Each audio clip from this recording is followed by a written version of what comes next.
बहुत बहुत स्वागत है आपका आज की क्लास में। और आज की क्लास में हम लोग इतिहास की उपयोगिता पर बात करेंगे। इतिहास की उपयोगिता का समान अर्थ हुआ कि इतिहास का अध्ययन क्यों किया जाए।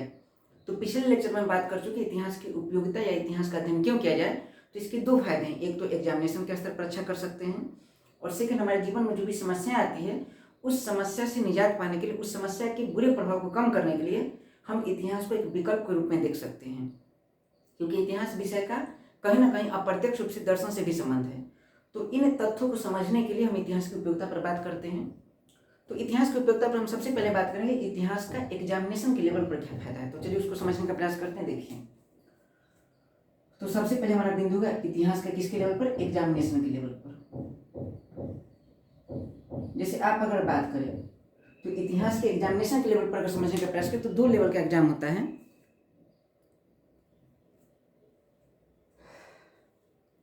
बहुत बहुत स्वागत है आपका आज की क्लास में। और आज की क्लास में हम लोग इतिहास की उपयोगिता पर बात करेंगे। इतिहास की उपयोगिता का अर्थ है कि इतिहास का अध्ययन क्यों किया जाए। जैसे हम पिछले लेक्चर में बात कर चुके इतिहास का उपयोगिता या इतिहास का अध्ययन क्यों किया जाए। तो एक इसका फायदा मुझे मिल सकता है एग्जामिनेशन के लेवल पर, और दूसरा फायदा मिल सकता है हमारे जीवन में जो समस्याएं आती है उस समस्या से निजात पाने के लिए हम इतिहास को एक विकल्प रूप में देख सकते हैं। इसके दो फायदे हैं, एक एग्जामिनेशन के स्तर पर, दूसरा जीवन के स्तर पर।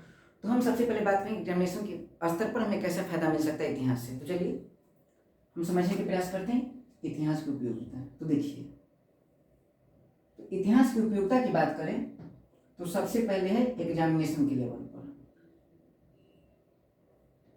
तो जैसे हम लोग मुख्य रूप से बात करेंगे यूपीएससी और जितने भी पीसीएस एग्जामिनेशन है, संघ लोक सेवा आयोग और राज्य लोक सेवा आयोग को केंद्र में रखकर बात करेंगे। चलिए देखिए, तो एग्जाम के लेवल पर बात करें तो एक एग्जामिनेशन है यूपीएससी और दूसरा एग्जामिनेशन जैसे देख लेते हैं, हम बात करेंगे जेपीएससी, बीपीएससी, सीजीपीसीएस, यूपीपीसीएस, मुख्य रूप से एमपीपीसीएस, आरएस भी इंक्लूड है। अगर बात करें तीनों एग्जामिनेशन की तो तीनों मतलब जितने भी एग्जामिनेशन हैं इस एग्जामिनेशन के तीन स्तर होते हैं, एक तो प्रीलिम्स, दूसरा मेंस और तीसरा इंटरव्यू। पीटी की बात करें तो मुख्य रूप से पहले हम बात कर लेते हैं यूपीएससी के बारे में। जैसे यूपीएससी के अगर हम 10 वर्षों के क्वेश्चन का एनालाइज करें तो हम देख लेते हैं कि आंकड़ा इसका, और उससे हम निष्कर्ष पर पहुंचेंगे। 2012, 2013, 14, 15, 16, 17, 18, 19, 20, 21, 22 और 23। जैसे 2012 में देखें तो यूपीएससी की बात करें तो 2012 में लगभग 20 क्वेश्चन पूछे गए हिस्ट्री से। और मैं हिस्ट्री की बात जब भी करूंगा तो हिस्ट्री में हिस्ट्री के सभी खंड और इसमें कला और संस्कृति भी इंक्लूड होगा। तो लगभग 20 क्वेश्चन 2012 में पूछे गए, 13 में लगभग 16 क्वेश्चन पूछे गए, 2014 में फिर 20 क्वेश्चन पूछे गए, 15 में 17 क्वेश्चन पूछे गए, 16 में 16 क्वेश्चन पूछे गए और 2017 में 14 क्वेश्चन पूछे गए। 2018 में सबसे ज़्यादा अभी तक 22 क्वेश्चन पूछे गए इतिहास, कला, संस्कृति मिलाकर। 19 की बात करें तो 19 में लगभग 19 क्वेश्चन, 20 के समय 20 क्वेश्चन, 21 में भी 20 क्वेश्चन और 2022 में बात करें तो 16 क्वेश्चन और 2023 में 14 क्वेश्चन। अब यहाँ पे निष्कर्ष पे पहुँच सकते हैं, देखने का प्रयास कीजिए। तो लगभग 15 क्वेश्चन हर वर्ष औसतन देखें तो पूछा जा रहा है। और एक बात ऐसे समझने वाली बात है, देखिए 16, 14, 16, 14, जरूरी नहीं है कि 24 में 22 क्वेश्चन आ जाएंगे, 16, 14 के बाद 22 है, 16, 14 के बाद 22 आ जाएगा, जरूरी नहीं।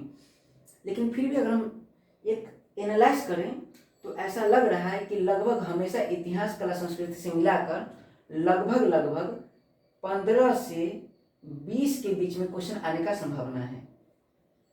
कभी कभी देख लीजिए तो 20 से ज़्यादा भी हो जा रहा है, लेकिन इसकी संभावना बहुत कम है।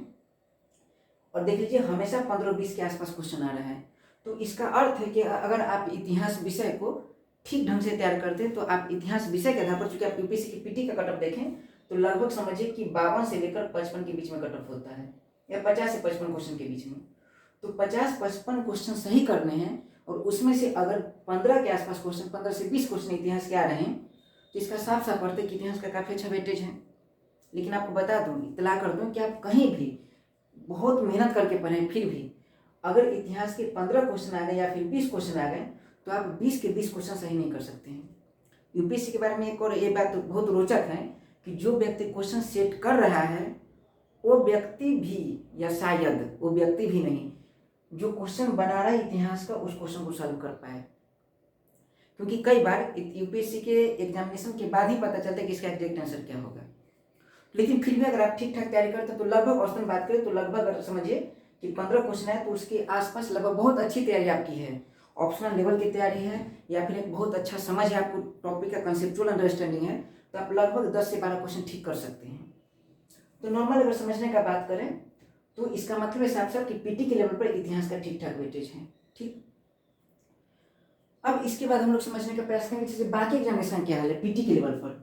तो प्रीलिम्स की बात करें तो जैसे जेपीएससी, बीपीएससी, तो बीपीएससी की अगर बात करें तो बीपीएससी में तो हद है कि लगभग 35 से लेकर 40 क्वेश्चन बीपीएससी में पूछे जाते हैं इतिहास से, जिसे मॉडर्न इंडिया जो आधुनिक इतिहास कहते हैं उसका सेक्शन बहुत ज़्यादा वैलिड है, बहुत ज़्यादा पूछा जा रहा है उससे।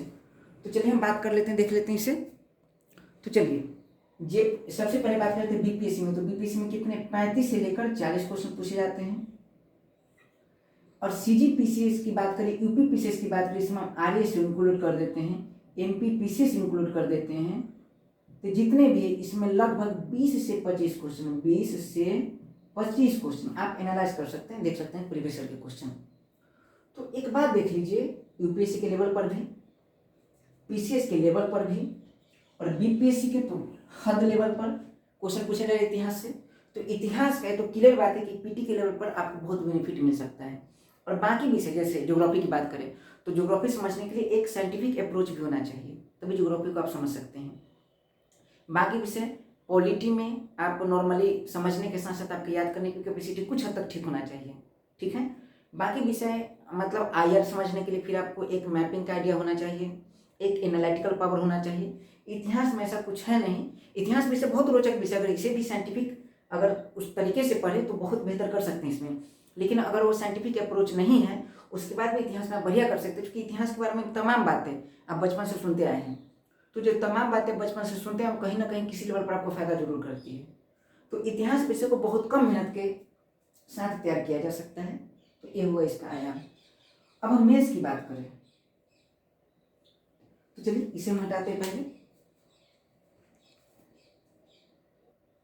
और मेंस का एग्जाम बात करें तो इसमें पेपर 4 होते हैं, बहुत इंपॉर्टेंट है। एक पेपर 1 जीएस पेपर 1, दूसरा सेक्शन जिसे हम कहते हैं जीएस पेपर 2, तीसरा सेक्शन जिसे कहते हैं जीएस पेपर 3, और एक और सेक्शन जिसे कहते हैं GS paper 4, GS paper 4।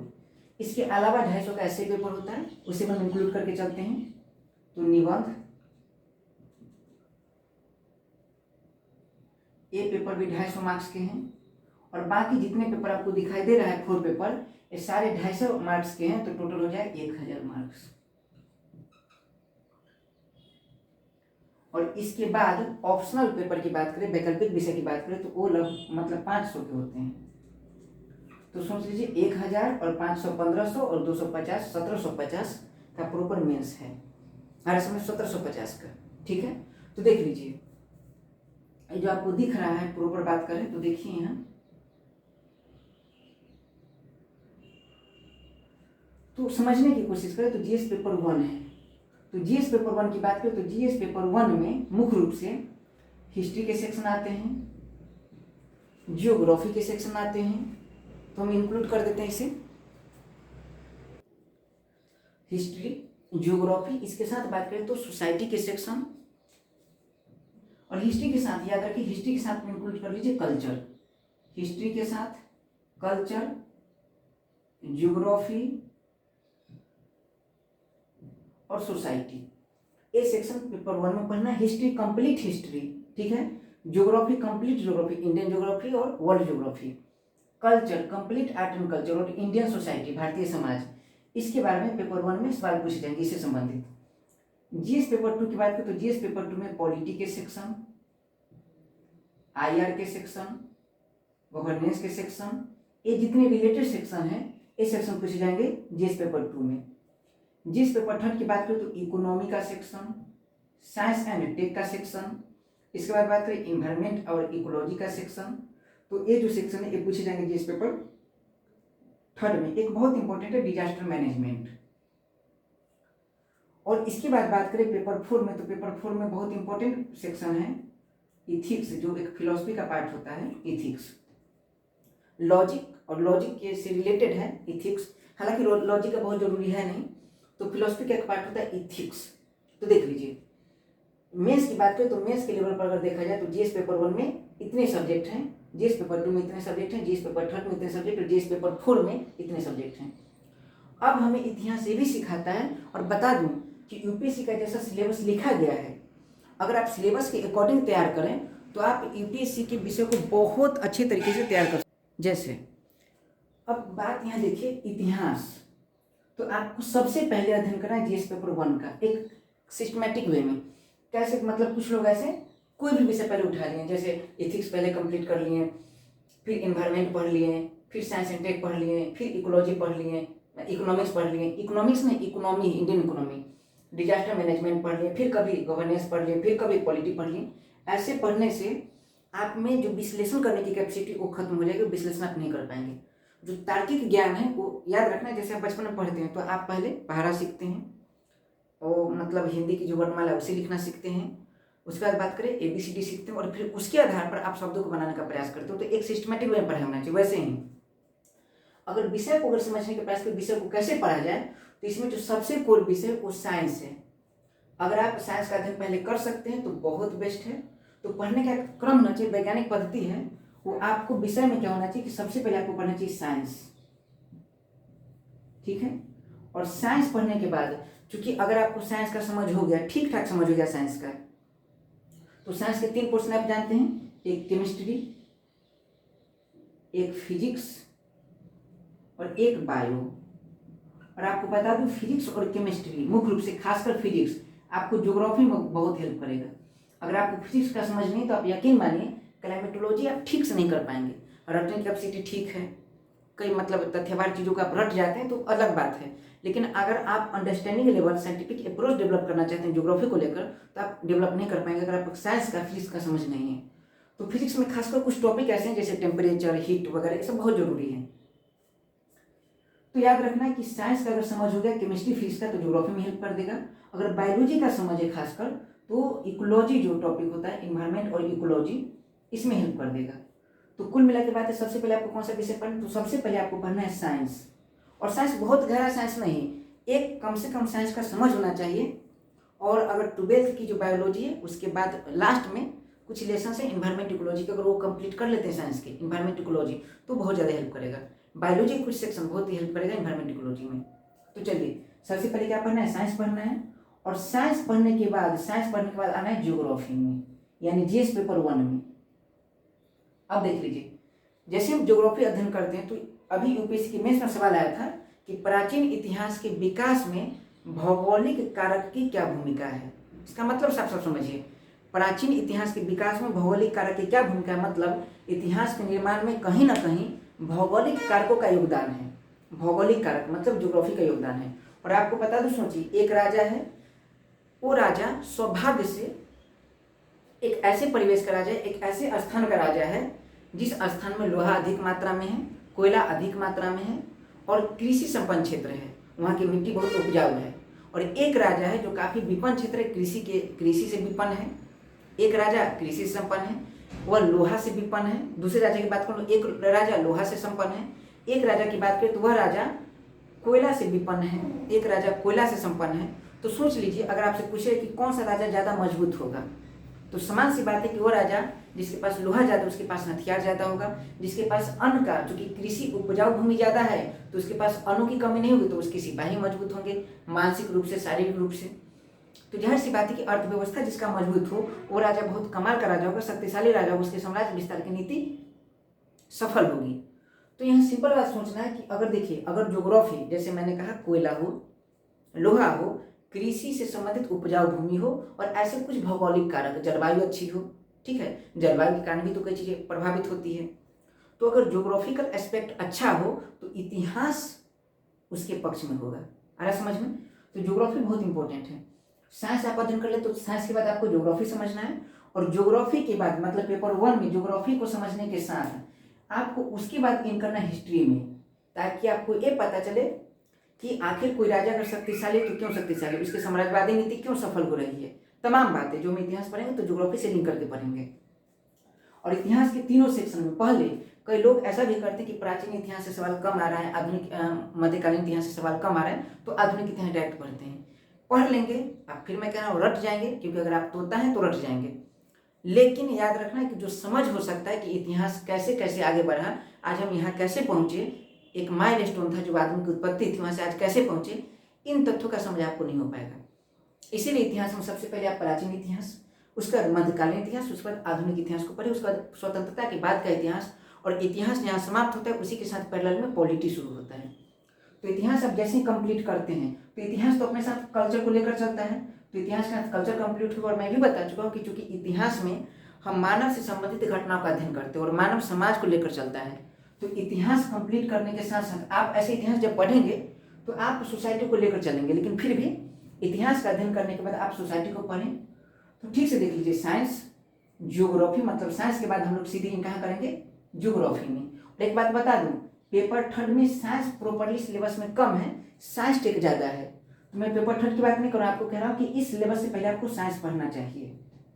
Basic science 10th तक का साइंस अगर कर लेते हैं, अगर आप साइंस बैकग्राउंड से हैं तो 11th 12th का साइंस अगर रिवाइज कर ले, न्यूमेरिकल छोड़ के, जो कुछ न्यूमेरिकल होते हैं एक्सप्रेशन व्यंजक, उसे छोड़कर कंसेप्ट क्लियर कर लेते हो तो ज़्यादा अच्छा होगा। तो साइंस कर लीजिए, और साइंस पढ़ने के बाद ज्योग्राफी के साथ इकोलॉजी एनवायरनमेंट कर लीजिए, और उसके बाद आप आइए हिस्ट्री में, हिस्ट्री के साथ कल्चर के साथ सोसाइटी, तो आपका पेपर 1 कंप्लीट हो जाएगा। उसके बाद पेपर 2 की बात करें तो पॉलिटी, आयर और गवर्नमेंट। देखिए मैंने बताया जैसे इतिहास जहाँ समाप्त होता है तो इतिहास के समाप्त होने के साथ पॉलिटी शुरू होता है, ठीक है। तो इतिहास 1950 में, समझिए कुल मिला के 1950 में इतिहास समाप्त हुआ भारत का, और वही 1950 में संविधान लागू होता है। उसके बाद भारत का संविधान जारी आ गए, भारत की राज्य व्यवस्था जारी आ गई। तो कुल मिला के बात करें तो इतिहास के बाद क्या पढ़ना है, पॉलिटी।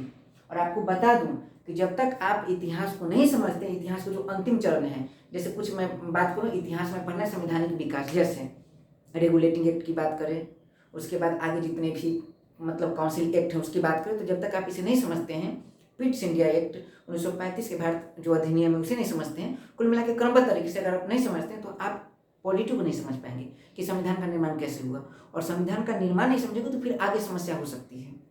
तो एक तार्किक समझ के लिए एक क्रम में पढ़ना बहुत जरूरी है।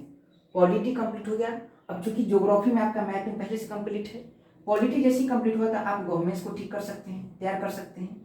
और ज्योग्राफी का मैपिंग आपको पता है, वर्ल्ड ज्योग्राफी का वर्ल्ड मैपिंग पढ़े हैं, दुनिया के विशेष क्षेत्र का मैप पढ़े तो आपको आइडिया कि कौन देश कहाँ है।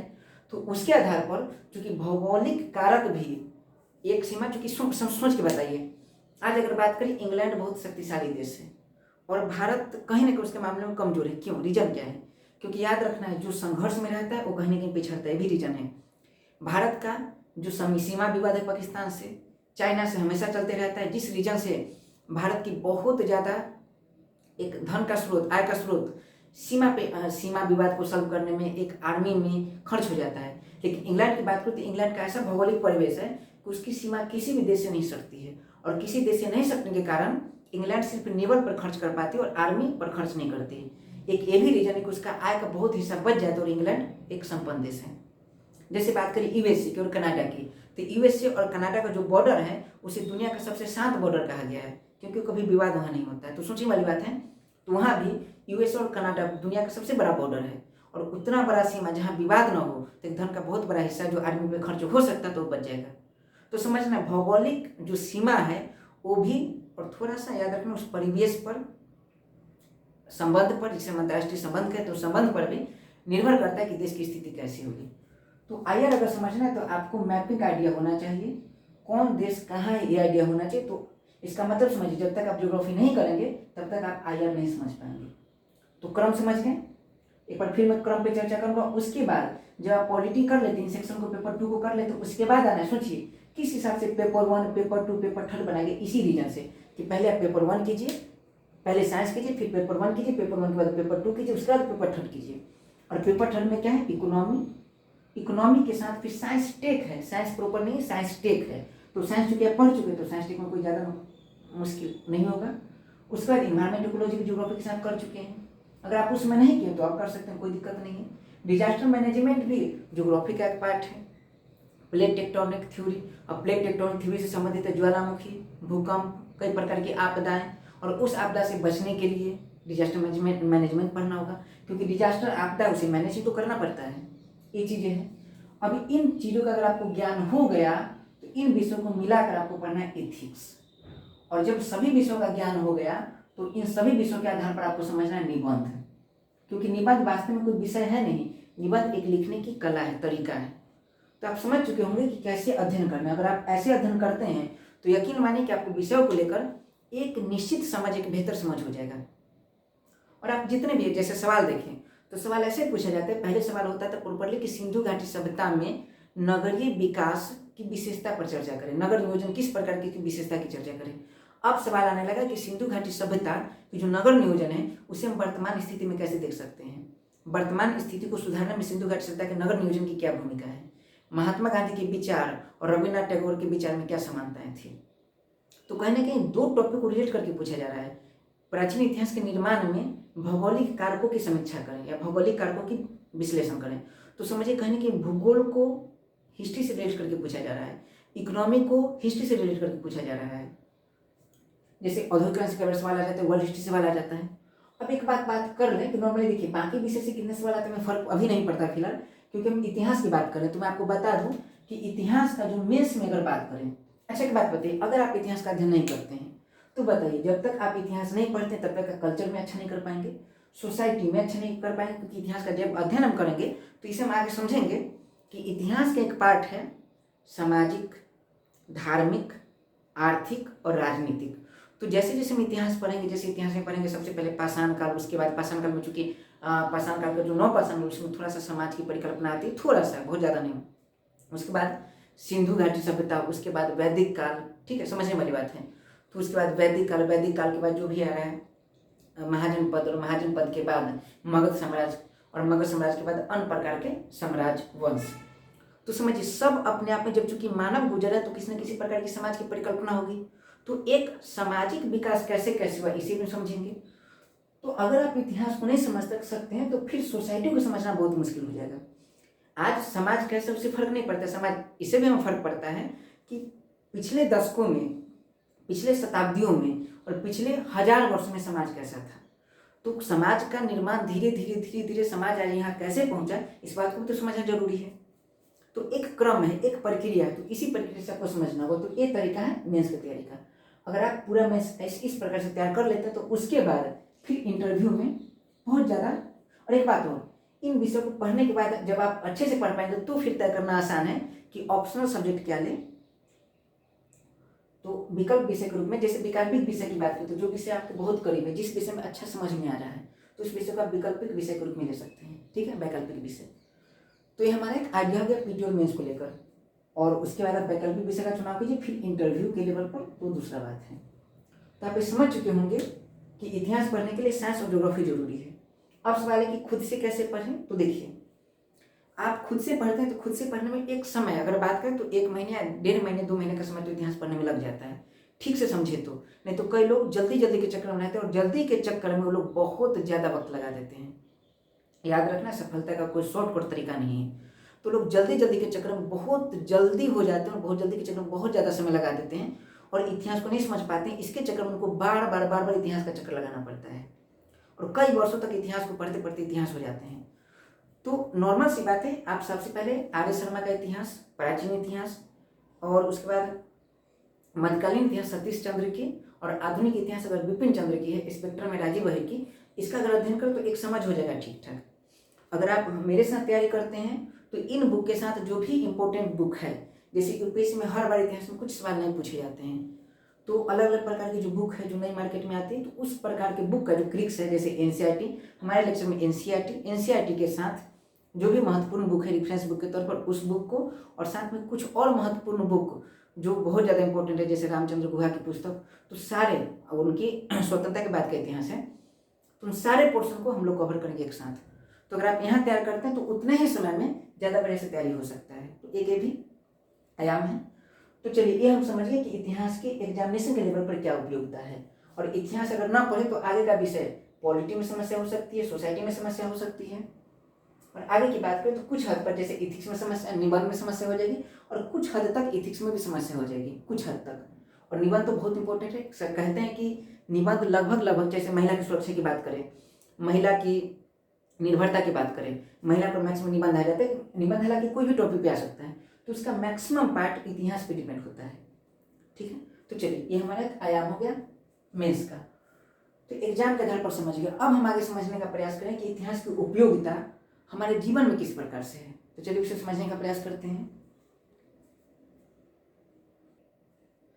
और अब देखते हैं कि इतिहास की हमारे जीवन में क्या उपयोगिता है। तो इसे समझने के लिए कुछ आयाम लेंगे, जैसे हम टॉपिक भी जो तथ्य फैक्ट लेंगे, फैक्ट वो लेंगे जो यूपीएससी के मेंस में पूछा गया। जैसे यूपीएससी के मेंस में अगर सवाल पूछा गया कि इतिहास दोहराता है, पहले त्रासदी के रूप में, फिर प्रहसन के रूप में। प्रहसन मतलब मजाकिया अंदाज है, किसी पर हास्य व्यंग करना, उसका संदर्भ है। तो समझते हैं सबसे पहले कि इतिहास की क्या उपयोगिता है, और इसे बहुत गहराई से समझने का प्रयास करेंगे। और हालांकि अभी आपको एक आइडिया हो जाएगा, और इस आइडिया के आधार पर जब हम आगे इतिहास का अध्ययन कर रहे होंगे तो आपको इसके बारे में और बहुत सारी बातें पता चलेगी। तो चलिए हम लोग देखते हैं इतिहास की उपयोगिता क्या है। तो सबसे पहले देखते हैं इतिहास की उपयोगिता में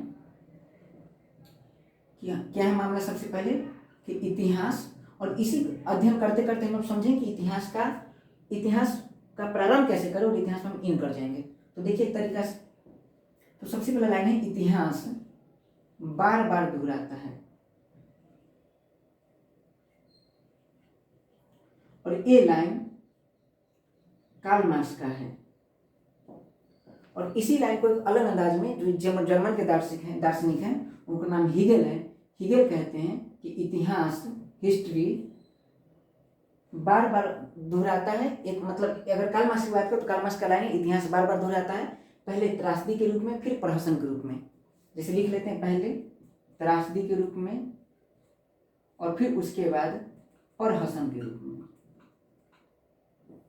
और हीगेल की बात करें तो हीगेल कहते हैं कि इतिहास में मुख्यतः हम घटना की बात करते हैं, तो इतिहास की घटना 2 बार हो सकता है, या इतिहास में कोई व्यक्ति 2 बार हो सकता है, या 2 बार से अधिक भी हो सकता है। अब हम इसे समझने का प्रयास करते हैं। जैसे देख लीजिए, इतिहास बार बार दोहराता है, तो पहली बात तो कहना क्या चाहता है। जैसे इतिहास बार बार दोहराता है तो इसका क्या फायदा हो सकता है, क्या नुकसान हो सकता है। जैसे हम सबसे पहले एक संदर्भ लेते हैं, इतिहास बार बार दोहराता है तो हम सबसे पहले एक संदर्भ लेते हैं। जैसे अभी कोरोना महामारी है, तो वैसे अगर बात करें तो देख लीजिए, अगर बात करें तो लगभग 1720 की बात करें तो 1720 में एक महामारी आया, वैश्विक महामारी, जिसे हम कहते हैं प्लेग। और फिर 100 साल के बाद 1820 में एक महामारी आया जो हैजा है। और जिस प्रकार से भी कोरोना के बारे में सुनते थे, कोरोना एक भयावह स्थिति पैदा किए हुए था, वैसे ही प्लेग की स्थिति उस समय थी। 1820 में हैजा की स्थिति उस समय थी। और इसके साथ अगर देखें तो 1920 में फ्लू, जो स्पेन से शुरू हुआ था, इसलिए इसे स्पेनिश फ्लू कहते हैं। और उसके बाद 2020 में, आप तो अवगत हैं 2020 के कोरोना से, तो देख लीजिए प्लेग, हैजा, फ्लू, कोरोना सब महामारी है। लेकिन समझने वाली बात है कि ये जो घटनाएं हैं वो एक समय के बाद दोहरा रहा है बार बार। घटना या व्यक्ति 2 बार या 2 बार से अधिक हो सकता है। इतिहास बार बार दोहराता है। अब सोचिए, जो व्यक्ति 1720 में इसके बारे में जानता है, वो जानता है कि महामारी की कंडीशन क्या होती है, तो वो व्यक्ति आगे जाकर अगर मान लीजिए कि एक घटना को देख चुका है, वो घटना बहुत भयावह है, जैसे कोरोना के 2 बार वेव आया, फर्स्ट और सेकेंड, 2 लहर कहते हैं इसे।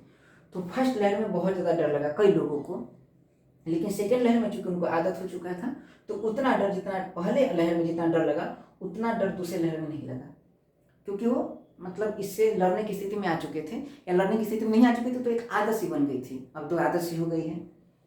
तो समझना है कहीं ना कहीं कि अगर आप उसके बारे में पहले से अवगत है तो उन चीज़ों से लड़ने की कैपेसिटी नहीं भी बढ़े तो लड़ने के लिए आदमी तैयार जरूर हो जाता है।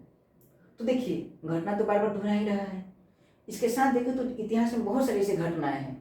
जैसे बात करें तो एक और इतिहास में घटना लेता हूँ, जैसे अगर आप सुने होंगे नेपोलियन बोनापार्ट के बारे में, तो चलिए देखते हैं उसे।